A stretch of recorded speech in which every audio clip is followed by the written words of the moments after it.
Naum capítulo 1, a partir do versículo 1. Sentença contra Nínive. Livro da visão de Naum, o Eucosita. O Senhor é Deus zeloso e vingador. O Senhor é vingador e cheio de ira. O Senhor toma vingança contra os seus adversários e reserva indignação para os seus inimigos. O Senhor é tardio em irar-se, mas grande em poder e jamais inocente o culpado. O Senhor tem o seu caminho na tormenta e na tempestade, e as nuvens são o pó dos seus pés. Ele repreende o mar e o faz secar, e mingua todos os rios. Desfalece em Bazã e o Carmelo, e a flor do Líbano se murcha. Os montes tremem perante ele, e os outeiros se derretem, e a terra se levanta diante dele. Sim, o mundo e todos os que nele habitam. Quem pode suportar a sua indignação? E quem subsistirá diante do furor da sua ira? A sua cólera se derrama como fogo, e as rochas são por ele demolidas. O Senhor é bom, é fortaleza no dia da angústia, e conhece os que nele se refugiam. Amém? Glória a Deus. Então, o livro de Naum, que,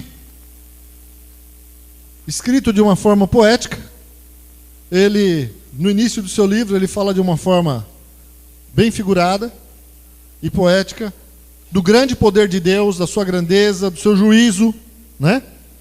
Que Deus é zeloso e vingador, é vingador e cheio de ira, que Ele é poderoso, que as pedras, que os montes se derretem diante dele, as flores se murcham,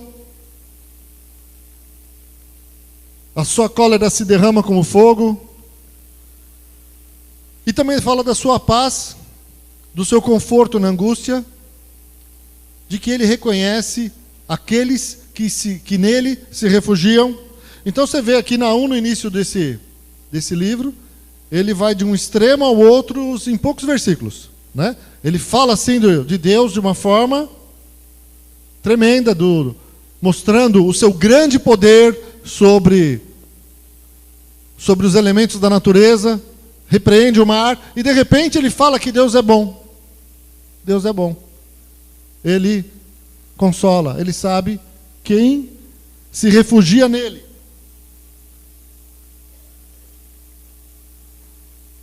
É fortaleza no dia da angústia, e conhece os que nele se refugiam. Amém? Então, muito rico em detalhes, mas eu queria me ater aqui nesse início da palavra, no versículo 3, na segunda parte do versículo 3.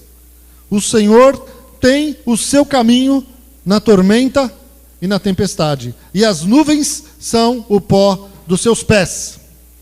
3b. O Senhor tem o seu caminho na tormenta e na tempestade, e as nuvens são o pó dos seus pés.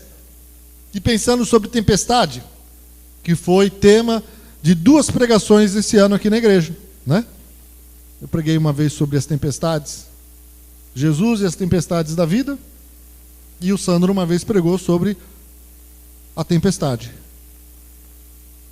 E mostrando de forma figurada que a tempestade representa os momentos difíceis pelos quais passamos em nossa vida, né? Tempestade, momento de dificuldade, momento de grande aperto, de medo, de dúvida. E mais uma vez nós encontramos uma passagem onde o profeta exalta o nosso Deus, exemplificando o seu poder com o fato dele simplesmente caminhar no meio ou sobre a tempestade, como se fosse algo rotineiro para Deus, né? O caminho de Deus, Deus anda pela tormenta e pela tempestade. Para Deus isso é fácil. E em Mateus 14, Jesus aparece andando sobre as águas no meio da tempestade, andando sobre as ondas, mostrando mais uma vez que aquilo que nos assusta, que rouba a nossa paz, serve de caminho para o nosso Deus. Amém? E quando nós pregamos sobre Jesus e as tempestades da vida, nós falamos que justamente aquilo que é uma tempestade na nossa vida, né? Aquelas ondas que causavam tanto medo para os discípulos, elas estavam literalmente debaixo dos pés de Jesus. Amém? Estavam debaixo, e nós podemos dizer que estão debaixo dos pés do nosso Senhor Jesus. Glória a Deus. 2 Samuel 22, versículo 31. Abra sua Bíblia lá. 2 Samuel 22, 31. A partir do 31 diz: o caminho de Deus é perfeito. A palavra do Senhor é provada. Ele é escudo para todos os que nele se refugiam. Pois quem é Deus, senão o Senhor? E quem é rochedo, senão o nosso Deus? Deus é a minha fortaleza e a minha força, e Ele perfeitamente desembaraça o meu caminho. Amém? O caminho de Deus é perfeito, e Ele perfeitamente desembaraça o meu caminho. Aqui diz também que Ele é escudo para todos os que nele se refugiam. Escudo nas batalhas. Os soldados usavam escudo para se proteger. O escudo era um instrumento de defesa contra os golpes das espadas dos inimigos, contra as flechas que eram lançadas contra eles, né? Quando eles podiam, eles se defendiam. A gente vê muitos filmes, né? Que os soldados de antigamente usavam os escudos assim, eles praticamente formavam uma barreira, um muro, quando todos eles se juntavam com seus escudos, no momento em que os flecheiros lançavam suas flechas, né? Aquelas grandes batalhas, quando centenas de flecheiros ao mesmo tempo jogavam as flechas, então eles todos se juntavam, ficavam um do ladinho do outro com o escudo, e conseguiam se proteger, sem contar que a armadura deles também era feita para protegê-los das flechas que eram lançadas contra eles. E o autor diz aqui que ele é escudo para todos os que nele se refugiam. Amém? Mais uma vez, figura da batalha espiritual que nós enfrentamos. Figura das flechas do inimigo, das setas do inimigo, que são lançadas contra nós. Mas quando nós nos refugiamos no Senhor, estamos protegidos com o escudo da fé. Amém? Glória a Deus, da nossa fé no Senhor. Ele ainda diz que ele é rochedo e minha fortaleza. Duas figuras de lugares onde nós encontramos segurança no meio das batalhas, né? Nas batalhas, os soldados se refugiavam nos rochedos, o lugar onde eles podiam ter uma grande vantagem sobre os seus inimigos, e se refugiavam nas fortalezas. Fortaleza, na antiguidade, ela era difícil de ser conquistada. Precisava de um grande ataque, de um grande exército para conquistar uma fortaleza, né? E a palavra de Deus que diz que um homem que não tem domínio próprio, ele é como uma cidade sem muros, uma cidade sem fortaleza. Ele está à mercê dos seus inimigos. Um homem que não se controla, um homem que não tem domínio próprio sobre suas ações, sobre suas emoções, ele fica à mercê dos ataques do diabo. Ele se torna uma presa fácil para o nosso inimigo. Amém, queridos? E terminando aqui, diz, né, que ele perfeitamente desembaraça o meu caminho. O caminho de Deus é perfeito. Deus, o caminho do Senhor é na tormenta e na tempestade. Ele desembaraça os nossos caminhos. E eu fiquei pensando aqui nessa passagem, né, nessa frase, e ele perfeitamente desembaraça o meu caminho. E o Espírito Santo aqui me prendeu nesse versículo. Eu queria falar um pouco sobre ele. E eu fiquei pensando, e eu tenho uma pergunta aqui para nós, né? Eu não sei se você já precisou desembaraçar alguma coisa. Já precisou desembaraçar? Né? Você já viu quando você pega alguma coisa emaranhada? Fio de nylon, né, emaranhado. Quem pesca, quem vai pescar e o fio de nylon fica todo emaranhado. Né? Quem gosta de pescar sabe como é terrível. Você perde um tempão para desembaraçar aquilo. É difícil, né? Barbante. Quem já precisou desembaraçar linha de pipa? Quem já empinou pipa aqui? Quem sabe o que é pipa? Né? Então, Eu empinei muita pipa, vivia com o dedo cortado. As minhas férias era o dedo todo ralado aqui.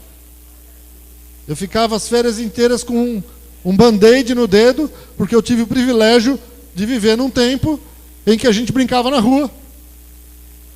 Né? Em Santo André, jogava bola, passava o dia inteiro na rua. Com 11 anos eu tomava o ônibus, ia sozinho para o clube, para o SESI. Né? E às vezes eu falo aqui, minha filha tem 12, nunca deixaria ela tomar um ônibus sozinha. Nunca agora, né? Quando ela tiver que trabalhar, ela vai tomar. Mas hoje a gente vive numa tremenda insegurança nas cidades. Mas eram tempos muito bons, né? Tinha suas vantagens e desvantagens. E eu não sei, lembra quando a gente ia empinar o pipa, você punha um monte de linha, né, no chão para descarregar, para cortar o pipa dos outros. Quem já fez isso? Levanta a mão aí, meu irmão. Olha lá, tá vendo? Quanta gente malvada aqui, ó. Cortava o pipa dos outros. Eu cortei muito pipa também, né? E com cortante. E às vezes você tinha que puxar bastante, não dava tempo para ficar enrolando. Se você fosse enrolar com a lata, você perdia o teu pipa. Então ficava isso, quando juntava aquilo tudo, então linha com cortante, quando era permitido. Eu não sei se houve um tempo que era permitido, né? Acho que houve um tempo em que não era proibido, mas permitido eu acho que nunca foi, né? Hoje você é preso se você tiver com isso. Mas ficava tudo emaranhado. Imagina você desembaraçar linha com cortante.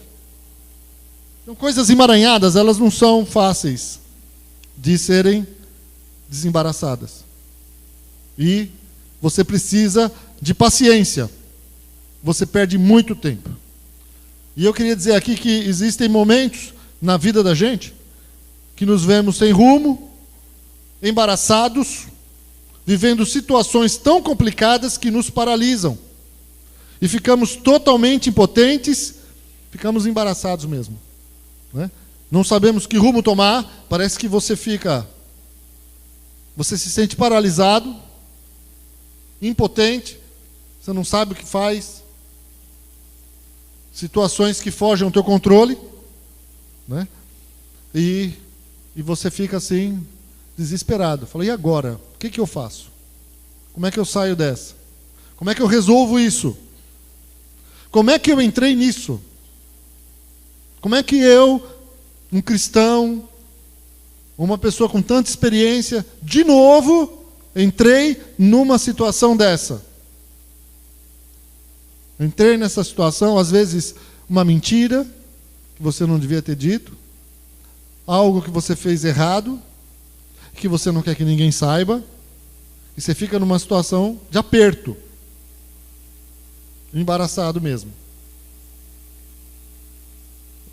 Então é complicado. E tem situação, eu posso dizer para vocês que eu já vi Deus desembaraçar situações, irmãos, que só Deus. Né? Situações que eram impossíveis aos olhos humanos de serem resolvidas. De relacionamento, de pecado que poderia destruir famílias, situações de finanças, que só de ouvir já dava um nó na cabeça da gente. Né? Como é que Deus vai resolver isso? Porque você olha e você fala, eu não tenho condições, é só pedindo para Deus. Há pouco tempo atrás eu orei por um rapaz que ele estava numa situação que ele não cria que Deus poderia tirá-lo dela. Era realmente muito difícil. Eu só não posso contar os detalhes, mas Deus, ele não cria, ele não acreditava que Deus podia tirar ele daquela situação e ainda abrir uma porta para ele, para uma outra situação que também era milagre. E nós oramos, pedimos para Deus o milagre. Senhor, só o Senhor pode fazer isso, só o Senhor pode tirar ele dessa confusão, livrar ele dessa situação terrível que ele entrou, e só o Senhor pode depois, porque só não bastava tirar ele, tinha que depois abrir uma porta para outra situação, e Deus fez as duas coisas numa semana. Numa semana Deus fez assim que eu fiquei assustado. Eu falei, olha a misericórdia, olha o amor de Deus por essa vida. Olha o amor de Deus. Nem ele acreditava. Não é? uma pessoa incrédula. E nós já vimos aqui tantas vezes Deus fazer, né? Coisas assim, que Deus falou que ia fazer e fez. Portas que Ele abriu, que milagres, né? Irmão que foi encarar um problema, não acreditava que Deus podia ir lá, foi lá, pediu perdão, Deus fez um milagre que a pessoa nem imaginava. Pessoas presas anos por causa de situações que não tem coragem de enfrentar, e quando vai enfrentar, Deus desembaraça tudo, assim, que você fica olhando e fala, só Deus para fazer isso, só o Senhor, né? Situações que quando a gente olha assim, dá medo de pôr a mão no emaranhado. E eu lembro que Deus desembaraçou o meu caminho.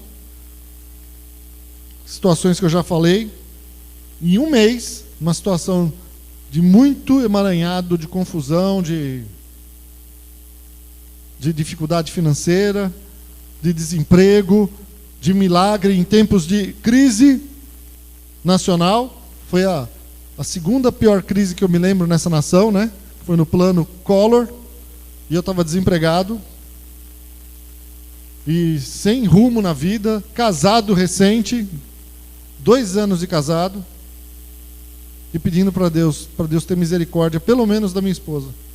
Tem misericórdia dela. E Deus, em um mês, eu tomei a atitude, me arrependi dos erros que eu cometi, aí eu reconheci que eu errei, pedi perdão, fui resolver a situação com quem eu precisava. Deus começou a até dar visão para mim que eu não tinha, da situação, Deus abrindo o céu, o sol brilhando na minha vida, e um telefonema veio, né? Um telefonema, tem uma vaga aqui, a pessoa que estava me ligando estava num lugar que era milagre, ela estava ali no momento certo, na hora certa, para lembrar de mim e falar, tem uma vaga aqui numa empresa tremenda, que vocês sabem, e Deus fez um milagre. Em um mês assim, eu olhei o crachá, o dia da empresa, eu lembrei, falei, puxa Deus, em um mês, o Senhor pôs a mão no emaranhado que estava na minha vida, puxou o fio assim e desembaraçou tudo. Amém? Esse é o nosso Deus, maravilhoso. E Ele faz isso na vida de todos aqueles que nele se refugiam, porque Ele é fortaleza no tempo de angústia. Amém? Fortaleza. Então, amados, por isso, se tem alguém que pode desembaraçar o teu caminho, esse alguém é Deus. Fala para quem está do seu lado, Deus pode desembaraçar o teu caminho.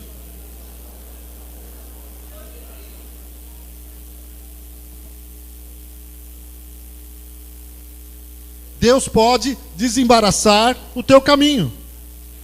Se tem alguém que pode fazer isso, é Deus. Tem situações que muitas vezes chegam até mim, que eu aprendi a acreditar que Deus tem poder. Eu olho e falo, eu não tenho, e ninguém, mas Deus tem. Como Ele vai fazer, é só Deus. Amém? É só Ele. A nossa parte é continuarmos com Ele, crendo nele. E variados serão os motivos de estarmos com o caminho embaraçado. Muitos motivos, né? Há embaraços provocados por pessoas ao nosso redor, um familiar, um amigo, né? Alguém que comete uma injustiça com você, uma pessoa que você confiava, pode te colocar numa situação em que fica a tua vida toda embaraçada. Alguém que te pediu para ser fiador, né?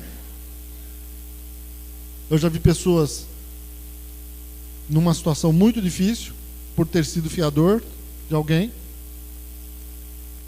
que não pagou a conta.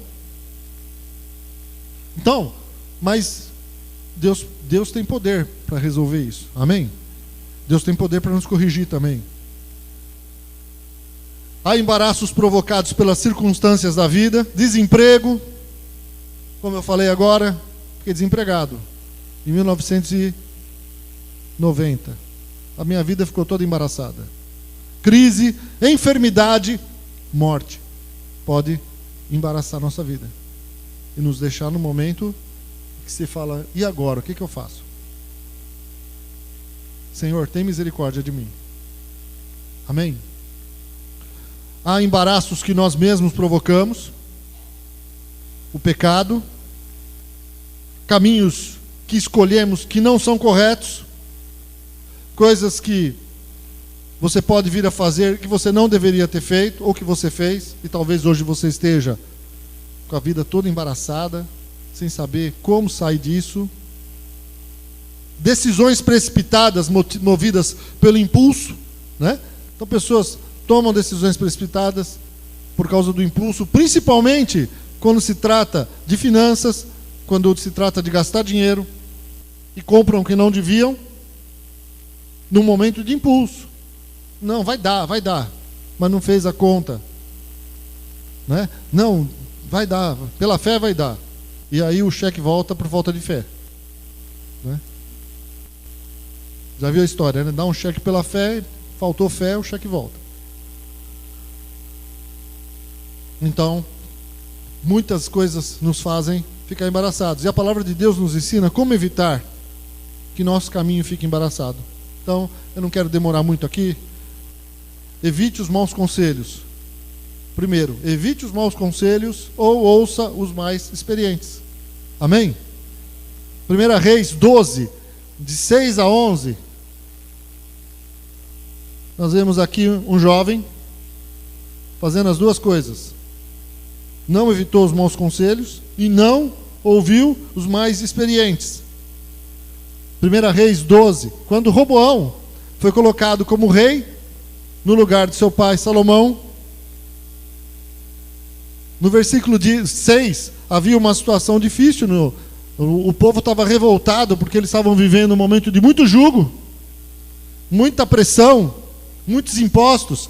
E no versículo 6 diz que tomou o rei Roboão conselho com os homens idosos, que estiveram na presença de Salomão, seu pai, quando este ainda vivia, dizendo: como aconselhais que se responda a este povo? Eles lhe disseram: se hoje te tornares servo deste povo e o servires, e atendendo falares boas palavras, eles se farão teus servos para sempre. Porém ele desprezou o conselho que os anciãos lhe tinham dado, conselho de sabedoria. Você vai ganhar o coração desse povo. Esse povo está oprimido. E ele não ouviu. E ele desprezou o conselho que os anciãos lhe tinham dado e tomou conselho com os jovens que haviam crescido com ele e o serviam. E disse-lhes: que aconselhais vós que respondamos a este povo que me falou, dizendo: alivia o jugo que teu pai nos impôs? E os jovens que haviam crescido com ele lhe disseram: assim falarás a este povo que disse: teu pai fez pesado o nosso jugo, mas tu alivia-o sobre nós. Assim lhe falarás: meu dedo mínimo é mais grosso que os lombos de teu pai. Assim que, se meu pai vos impôs jugo pesado, eu ainda vou-lo aumentarei. Meu pai vos castigou com açoites, porém eu vos castigarei com escorpiões. E o que aconteceu? Ele rachou, ele causou uma divisão no reino dele. No reino que o pai havia lhe deixado como herança. Porque não ouviu o conselho dos mais experientes, dos mais sábios. Evita os maus conselhos. A palavra de Deus diz lá no Salmo 1, que o homem justo, olha que bênção, a quem é comparado o homem justo? Salmo 1, bem-aventurado o homem que não anda no conselho dos ímpios, que não se detém no caminho dos pecadores, nem se assenta na roda dos escarnecedores. Antes, o seu prazer está na lei do Senhor, e na sua lei medita de dia e de noite. Ele é como árvore plantada junto à corrente de águas, que, no devido tempo, dá o seu fruto, e cuja folhagem não murcha, e tudo quanto ele faz será bem-sucedido. Os ímpios não são assim, são, porém, como a palha que o vento dispersa. Por isso, os perversos não prevalecerão no juízo, nem os pecadores na congregação dos justos, pois o Senhor conhece o caminho dos justos, mas o caminho dos ímpios perecerá. Amém? Então, amados, você vê aqui na vida desta pessoa que se detém em buscar a Deus, andar com sabedoria. Você percebe no exemplo, quando você lê o Salmo 1, que é alguém que vai agir prudentemente, vai agir com paciência, e ele vai dar o seu fruto na estação própria, sem ansiedade, sem ser alguém que não tem paciência. Qual é a palavra que se usa? Não é ansioso, impaciente, não tem outra. Precipitado também. Mas eu esqueci agora, deu um branco aqui. Mas tudo bem. Mas essa pessoa, ela prospera. Ela é abençoada naquilo que ela faz. Mas o interessante aqui é que o conselho errado fala que bem-aventurado esse homem. Por quê? Porque ele não anda, ele não se detém e ele não se assenta. Você percebe aqui nos versos uma progressão para baixo. Ele primeiro começa a andar junto, né? Tem um ditado popular que diz: diga-me com quem tu andas, que eu te direi quem és. Certo? Está escrito na Bíblia, né? Primeira Folclore, versículo 4, capítulo 4, versículo 3, né? No livro dos folclores da Bíblia. Não está escrito na Bíblia. Mas é um ditado verdadeiro, né? É um ditado que serve para nós. Diga-me com quem tu andas, que eu vou te dizer quem é. Tá, começa a andar com quem não devia. Aí começa a se assentar, né? Se detém, para ouvir conselhos errados. E depois se assenta, quer dizer, definitivamente está ouvindo conselhos que não são bons para a sua vida. A palavra de Deus diz também assim que as más conversações corrompem os bons costumes. Então, pai querido, essa é para os pais. Você sabe quem são os amigos dos seus filhos? Você sabe com quem teus filhos têm andado? Você sabe o que os teus filhos têm conversado com os amigos deles? Você vê o que está escrito no celular dos seus filhos? Né? Você sabe que você deveria, se você não faz, você deveria fazer isso? Pegar o celular deles. Por quê? Porque você vai dar conta deles. Desse tempo em que você está educando, que eles estão debaixo da tua asa, que você cuida deles. Né? O dia que eles ficarem independentes, o dia que saírem de casa, casarem, né? É diferente. Mas enquanto eles dependem de vocês, vocês têm que cuidar deles com muito zelo. Amém? Com muito zelo. E tem que ser já desde pequenininho. Né? Se você deixa ele ter um celular, veja o que ele... Vai ver o que ele tem visto no celular. Coloca filtros no celular. Amém? Você vai fazer isso por amor a ele, por misericórdia dele. Amém, queridos? Então, isso aí. Continuando. Segundo conselho, tenha cuidado por onde você anda. Provérbios 4, 14 e 15. Não entres pelas veredas dos ímpios. Nem andes no caminho dos maus. Evita-o, não passes por ele. Desvia-te dele e passa de largo. Né? Salmo 32, versículo 8 e 10. Eu o instruirei e o ensinarei no caminho que você deve seguir. Eu o aconselharei e cuidarei de você. Não sejam como o cavalo ou o burro, que não têm entendimento, mas precisam ser controlados com freios e rédeas. Caso contrário, não obedecem. Muitas são as dores dos ímpios, mas a bondade do Senhor protege quem nele confia. Muitas são as dores dos ímpios, mas a bondade do Senhor protege quem nele confia. Sabe, aí você pensa assim, que situação pode ser essa? Eu fiquei pensando, né? Pessoa que começa a andar num caminho errado, começa a praticar, normalmente, desde jovem, né? Roubo dele, vai fazendo coisa que não deveria. Ele vai parar na cadeia. Aí, lá na cadeia, ele é que nem um burro e que nem um cavalo. Colocam o quê? Né? Colocam rédeas nele. Agora ele não vai para lugar nenhum.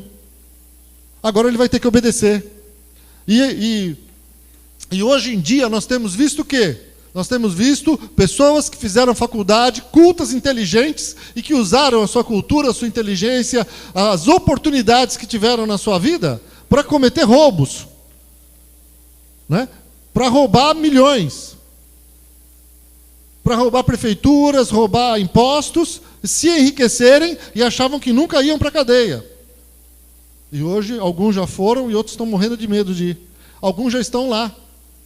cabeça raspada, com o pijama da penitenciária, dormindo com 6 em 9 metros quadrados de cela, e que até pouco tempo estavam comprando a dinheiro vivo joias de joalherias famosas. E glória a Deus por isso. Não pelo que eles fizeram, mas porque eles estão, não tem problema. Pode deixar aí. Pode deixar. Não quebra. Se fosse esse aqui, era mais grave, né? Mas por quê? Porque entraram no caminho em que achavam que nada de mal iria lhes acontecer. E nós, hoje, nós cristãos, também, andando no cristianismo, às vezes, né? Eu falo nós, porque eu ponho todo mundo. Porque na verdade é só para quem é das outras igrejas, não para quem, né? Essa piada é horrível. Já não tem mais graça. Mas é com todo mundo, querido.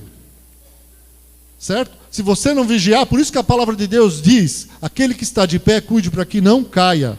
Está falando para quem? Quando você está lendo, a palavra está falando para você. É para mim. Eu estou lendo para mim, eu não estou pensando em ninguém. A palavra de Deus diz: vigia, orai e vigiai. Amém, querido? Está falando para quem? Para mim. Eu tenho que orar e vigiar todos os dias. Certo? Senão eu vou colher o fruto do pecado. E vou sofrer as consequências. Então, para nós, que somos cristãos, nós estamos vendo o que está acontecendo. Então, nós também temos que ficar atentos e andar no caminho do Senhor. Andar em retidão. Amém, querido? Vigiando, fugindo do pecado, das oportunidades que o diabo coloca na nossa vida. Né?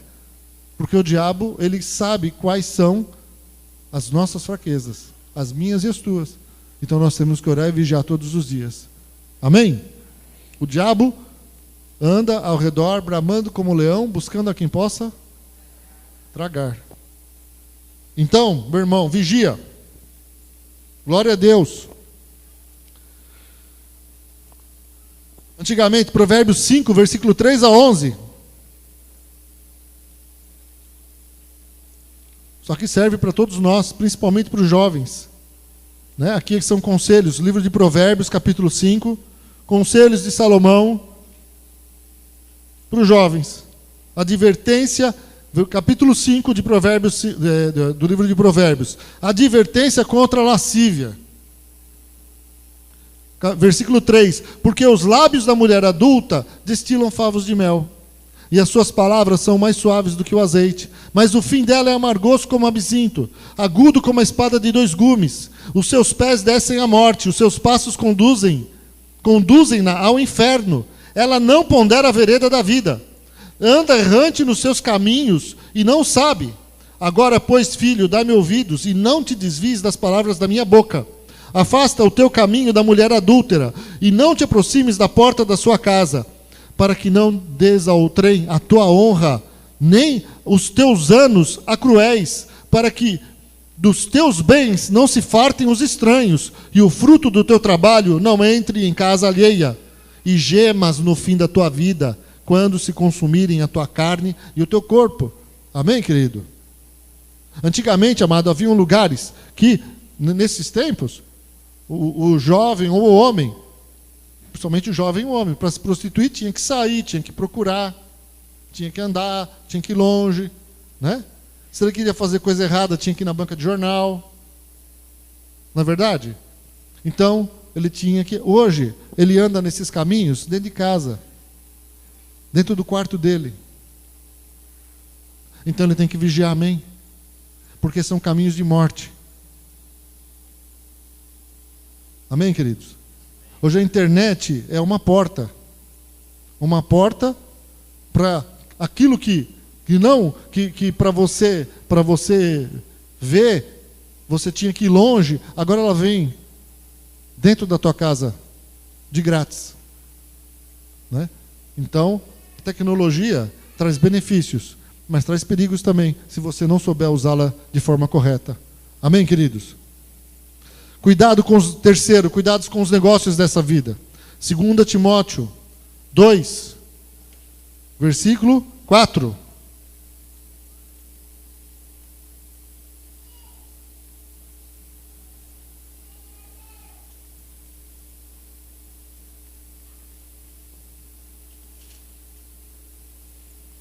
Nenhum soldado em serviço se envolve em negócios dessa vida, porque o seu objetivo é satisfazer aquele que o arregimentou. Então, você fala, negócios dessa vida, são muitos os negócios dessa vida. Agora, para algumas pessoas, não importa se para conseguir seus objetivos, ela tende a agir honesta ou desonestamente. Para os servos de Deus, os fins não devem justificar os meios. Amém? Aquilo que começa errado não se endireita automaticamente. Jamais se deixe levar pelo lucro fácil, nem por um prazer desonesto. Por trás de toda tentação há um demônio, há um espírito maligno que deseja tê-lo sob a autoridade dele. Né? Aquela situação que você fica na mão do diabo. Porque você abre a tua vida para as tentações. Por isso que diz lá em 1 Timóteo 6, 9 a 10... Mas os que querem ser ricos caem em tentação e em laço, e em muitas concupiscências loucas e nocivas, que submergem os homens na perdição e ruína. Porque o amor ao dinheiro é a raiz de toda espécie de males. E nessa cobiça, alguns se desviaram da fé e se traspassaram a si mesmos com muitas dores. Amém? Então, quanta gente hoje, quanta situação, por focar os seus olhos na riqueza, pessoas estão embaraçadas, num emaranhado na sua vida, por serem, por não terem paciência, por buscarem atalhos na sua vida para enriquecer, porque não foram estudar. Lembrei da palavra que eu queria falar, porque são imediatistas, era essa a palavra, imediatista, quer tudo para agora. Tudo para agora. Não tem a paciência do Salmo 1, do justo, que com paciência vai lá semeando, e o seu fruto vem no tempo certo, na estação. Porque Deus é fiel. Porque Ele é como uma árvore plantada junto a ribeiros de águas. É a figura do homem que se alimenta das coisas de Deus, que está tentando fazer tudo certinho. Amém, queridos? E 4, último. Aqui, conselho. Eu até escrevi aqui, conselho para os jovens. Hoje os adolescentes estão aqui. Amém? E os que não faltaram, né? Ontem nós tivemos aqui o Day Beach, que é o dia na praia, dos adolescentes, do Ministério Geral de Adolescentes da Igreja Cristã da Família. Então, ontem vieram adolescentes de várias localidades de São Paulo, do ABC, e num total aqui, junto com os nossos, eram mais de 150. Então, passaram o dia aqui na igreja, foram para a praia, tiveram um dia especial, fizeram churrasco, né, hot dog à tarde, brincaram, principalmente o pessoal de São Paulo, que vem mesmo, porque não tem praia lá. Então, eles se divertem a beça, né? Gostaram muito. E foi um dia especial para eles, muito gostoso. No final, limparam a igreja inteirinha, limparam tudo, deixaram tudo limpinho, né? Você encontrou a igreja limpa hoje, né? Ontem à tarde estava terrível. Mas eles limparam tudo. Isso é uma bênção. Eles são uma bênção. Glória a Deus pela vida deles. E hoje um monte faltou. Essa é a parte ruim. Passaram o dia ontem na igreja, hoje não vieram. E ainda teve o casamento do Fábio e da Maiara. Então tem gente no casamento do Fábio e da Maiara que casaram hoje, né?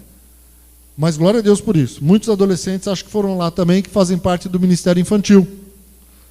E glória a Deus por isso. Mas para quem está aqui, para os jovens que vieram, Timóteo 2, versículo 2. 2 Timóteo 2, 22, que diz assim: foge também das paixões da mocidade e segue a justiça, a fé, o amor e a paz com os que, com um coração puro, invocam o Senhor. Conselhos do apóstolo Paulo para o seu discípulo, que ele se chamava de filho, né? Timóteo, conselho para ele, falando: Timóteo, foge das paixões da mocidade, segue a justiça, segue a fé, segue o amor e a paz com os que com um coração puro, com pureza de coração, invocam o Senhor. Então, muitas interpretações eu já ouvi para essa passagem, mas até porque fala de um coração puro, eu entendo que aqui está ligado ao despertamento sexual na adolescência e na juventude. E aí começa uma guerra, né? Quem não passou por isso? Só quem ainda não é adolescente e jovem. Queridos jovens e adolescentes, né? Eu seria para eles, talvez. Eu me lembro que eu me converti com 17 anos. Já faz tempo. E eu falo que eu não sei o que seria da minha vida. Eu acho que cada um tem a sua oportunidade de entregar a sua vida para Jesus, não importa a idade. E quando você entrega a tua vida para Jesus, quando eu falo isso, eu falo glória a Deus, porque foi com 17 anos. Nada melhor do que os que foram depois, porque Deus os alcançou também. Amém? E a palavra de Deus diz que aqueles que devem mais, sentem mais amor por Deus, porque foram perdoados de mais pecado, né? Não é? Eles vão, ou deveriam sentir mais amor ainda, quando você tem consciência da vida de pecado e de erro que você tinha, e você entrega a sua vida para Jesus, quanto mais você sente o amor de Deus na sua vida, o Senhor Jesus disse que esse, de certo, vai amar mais, porque devia mais. Amém? E eu com 17 anos, eu acho que eu já tinha bastante dívida. E eu sei que Deus, e eu sinto o amor de Deus e a misericórdia. Porque certamente eu teria entrado em uma vida de prostituição. Eu me conhecia. Deus me livrou num tempo que foi um limite ali para mim. Um limite em que eu ia entrar numa vida de muito pecado. Eu não sei o que eu ia fazer de errado, mas eu fico imaginando, né? As coisas erradas que eu iria fazer e que certamente poderiam ter trazido um grande emaranhado para a minha vida. Talvez emaranhados que eu carregasse até hoje. E que Deus, na sua grande misericórdia, né, me livrou. Né? Eu escrevi que faltava uma fagulha para o fogo acender na minha vida e eu aí não sei o que iria acontecer. Só Deus para ter misericórdia de nós. Amém?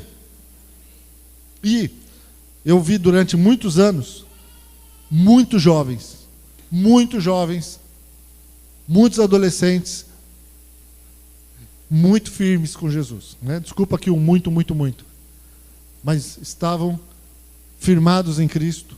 Jovens que iam para encontros, voltavam aqui, pegando fogo, bombando, com o coração totalmente voltado para as coisas de Deus, com sonhos de fazer muitas coisas, mas que, por causa do pecado, eles, com o tempo, eles iam esfriando na fé e acabavam se desviando. Quantos jovens que nós vimos, não é verdade? Quantos jovens nós vimos? Quantos jovens eu vi da igreja que eu fui? Quase que toda a minha geração. Então temos que vigiar, amém? Então por isso, essa é a hora de você pedir ajuda. Esse é o momento de você pedir ajuda. Esse é o momento de você pedir conselho. Esse é o momento de você abrir o coração, de você pedir socorro. Amém?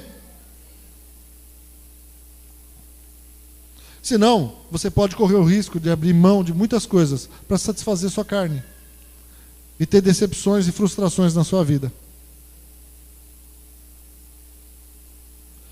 Por fim, o que pode embaraçar a nossa vida? A mentira, a preguiça.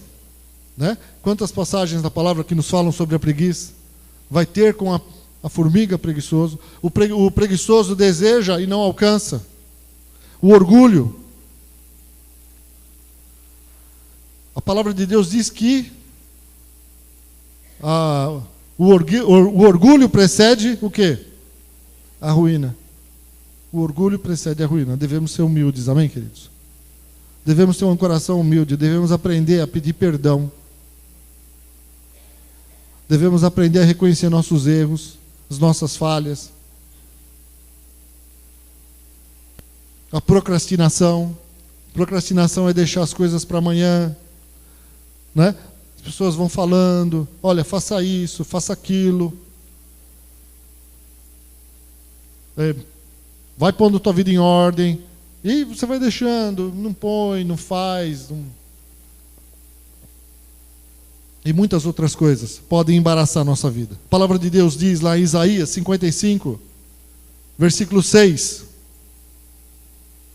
diz assim: buscai ao Senhor enquanto se pode achar, invocai-o enquanto está perto.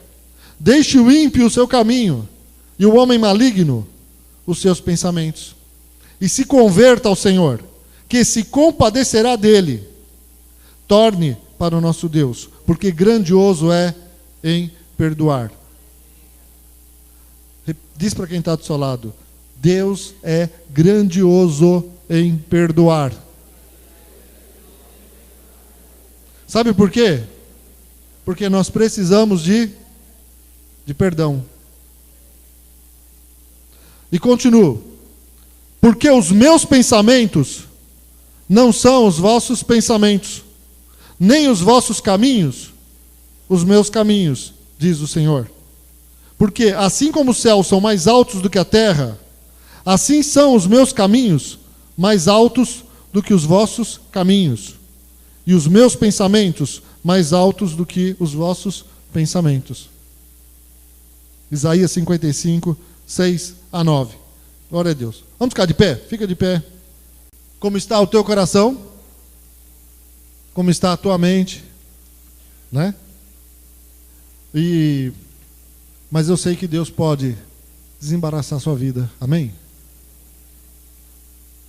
Eu sei que Deus tem o poder para puxar o fio do emaranhado que muitas vezes te consomem. Talvez um problema na sua vida de relacionamento, que sempre volta, nunca se resolve, e que rouba a tua paz. Que uma das coisas que mais roubam a nossa paz são problemas de relacionamento. Roubam o sono de muitas pessoas, problemas de relacionamento em casa, né? Na família, no trabalho. Isso é horrível. Mas eu sei que Deus tem poder de mudar isso. Talvez a mudança esteja em você, e às vezes a gente só está olhando o problema nos outros. Os outros é que são errados, que é uma tendência nossa. Muitas vezes, é de todo mundo, né? A gente sempre acha que os outros estão errados, e a gente não olha o nosso erro, a nossa falha, a nossa falta de misericórdia, a nossa falta de perdão, nosso orgulho. E os problemas vão caminhando. E os problemas de relacionamento às vezes não se resolvem por isso. Problemas de embaraço nas suas finanças, causadas muitas vezes por erros seus, ou por causa da crise, ou por causa de um desemprego, ou porque você não se preparou, não importa. Deus sabe, né? E se tem alguém que tem misericórdia, e se tem alguém que pode ter misericórdia de nós, é Deus, amém? Eu falo isso sempre para as pessoas. Olha, não importa o quanto você esteja errado. Primeiro, reconheça o teu erro. Segundo, peça misericórdia para quem pode ter misericórdia da sua vida e pode te ajudar a sair dessa confusão que você entrou. Esse alguém é Deus. Se tem alguém que pode te tirar de confusão, é Deus, meu irmão. Problemas no teu caráter. E isso é bom quando você começa a enxergar que você tem problema de caráter, né? Quando você começa a perceber que no trânsito você começa a ter problema no trânsito, você começa a perceber que você tem problema no trânsito, por exemplo, quando você chega à conclusão que todo mundo está errado no trânsito. Quando você percebe que todo mundo sempre está errado, é porque você tem algum problema. Porque nós erramos muito. Então é importante. Você fala, eu tenho um problema, eu tenho uma dificuldade com isso, com aquilo, eu preciso de ajuda.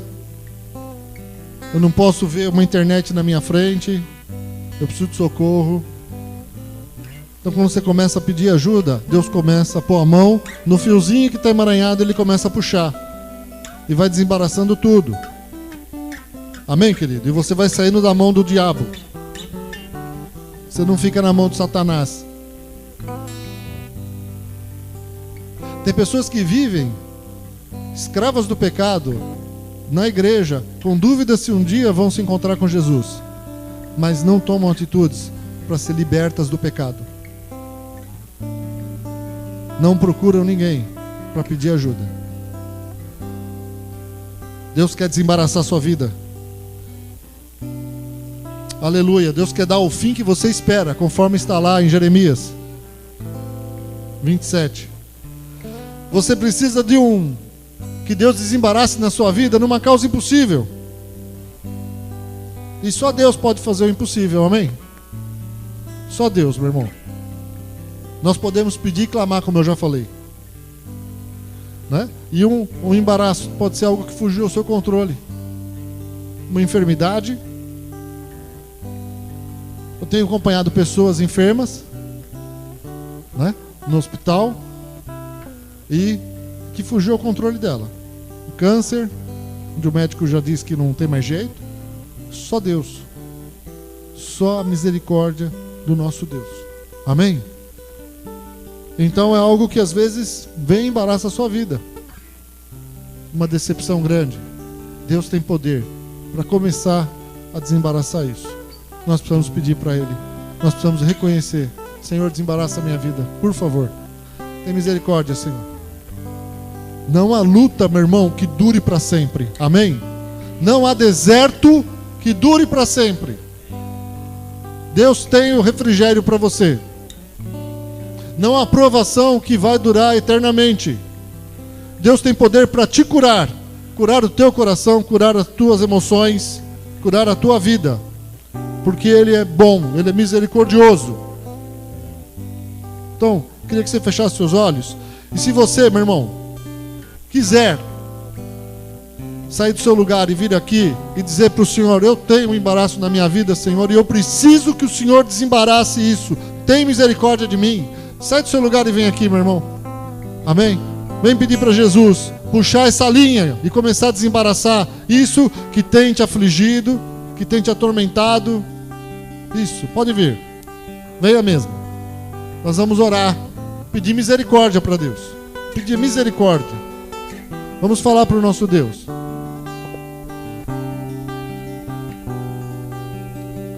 Glória a Jesus.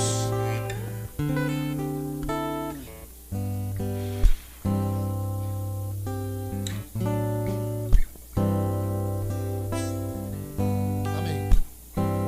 Pode vir mais para frente. Vem. Se quiserem, venham. Glória a Jesus. Então feche os seus olhos agora. Feche seus olhos. Meu irmão, Deus conhece o seu coração. E Ele é misericordioso. E como nós acabamos de ler, Ele é grandioso em perdoar. Quando Ele nos diz que nós devemos buscar, busque a Deus enquanto se pode achar, invocar enquanto está perto. E Ele nos diz para que o ímpio deixe o seu mau caminho e se converta ao Senhor, porque Ele é grandioso. Esse é o nosso Deus, grandioso em perdoar os seus pecados. Os caminhos do Senhor são mais altos que os nossos caminhos. Os pensamentos do Senhor são mais altos que os nossos pensamentos. Ele tem um caminho melhor para nós caminharmos. Por isso, Deus amado, nós oramos essa noite. Em primeiro lugar, agradecendo a Ti pela Tua misericórdia. Agradecendo a Ti pelo Teu amor. Porque o Senhor nos conhece. Porque o Senhor sabe o que cada um dos Teus filhos que estão aqui, o que eles estão passando, Senhor. O Senhor sabe aquilo que está afligindo a vida de cada um, que está trazendo, Senhor Deus amado, tristeza. O Senhor sabe qual é o embaraço, qual é a situação que está na vida desta pessoa, que ela olha, Deus amado, e ela muitas vezes não vê saída, ela não vê como sair disso, ela não tem, às vezes ela até sabe qual é a saída, mas ela não tem coragem de tomar uma atitude, de pedir perdão para resolver algo que cabe a ela pedir perdão, ou, Senhor, ela não tem forças, ela não consegue perdoar um mal que lhe fizeram, uma situação que lhe trouxe muita tristeza e angústia, muita decepção e muita frustração. Deus, eu quero pedir hoje, tem misericórdia destas vidas que estão aqui. Senhor, tem misericórdia dessas vidas. Tem misericórdia, Deus, daqueles que estão aqui com a sua vida, Senhor, toda emaranhada nas finanças, mas que hoje estão reconhecendo que os erros foram suas atitudes. Deus, se alguém pode ter misericórdia quando a gente se mete em confusão, é o Senhor, Pai. Por isso eu quero pedir, tem misericórdia dos teus filhinhos que estão aqui essa noite, pedindo, Senhor, me tira dessa confusão. Senhor, me tira dessa confusão que eu entrei. Me ajuda, Senhor. Me ajuda, Senhor Deus. Me mostra a saída. Me mostra como eu resolvo isso. Senhor, o Senhor tem o poder para fazer isso. O Senhor tem o poder para mostrar. O Senhor tem o poder até para resolver, Senhor. E nós, nesta noite, pedimos com fé a este Deus que é grandioso em perdoar e que pode ter misericórdia de nós, Senhor, porque o Senhor tem misericórdia do pecador, e o pecador é quem está errado. O Senhor tem misericórdia, Deus. Pedimos, tem misericórdia. Tem misericórdia, Deus. Eu quero pedir, Senhor, que o Senhor traga força para o coração de cada um dos teus filhos, que o Senhor traga ânimo, que o Senhor traga esperança hoje, de que o Senhor, Deus amado, está começando no nome de Jesus a dar para os teus filhos a direção. Senhor, que está puxando hoje o fio desse emaranhado na sua vida, em nome de Jesus Cristo, está puxando o fio para começar a desembaraçar tudo isso que aflige a sua alma, o seu coração, que lhe traz angústia. Senhor Deus amado, o Senhor hoje está falando para eles, Pai. Senhor, qual a atitude, qual é o passo que tem que ser dado, com quem, Senhor, eles precisam falar, Senhor, com quem eles devem se retratar. Deus amado, o Senhor é poderoso, Deus. O coração das pessoas está nas tuas mãos, porque a tua palavra nos diz que o coração do rei está nas mãos do Senhor, e o Senhor inclina o coração do rei para onde o Senhor quer. Por isso, Deus, eu quero pedir, Deus, inclina o coração daqueles com quem nós temos que tratar, Senhor.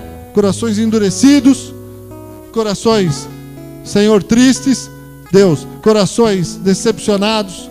Eu quero pedir misericórdia na vida desses irmãos que vão ter que resolver situações, que o Senhor dê para eles coragem, Senhor, para resolver as situações. A coragem e a fé de que o Senhor está indo com eles, para que todo o embaraço se resolva nas suas vidas, em nome de Jesus.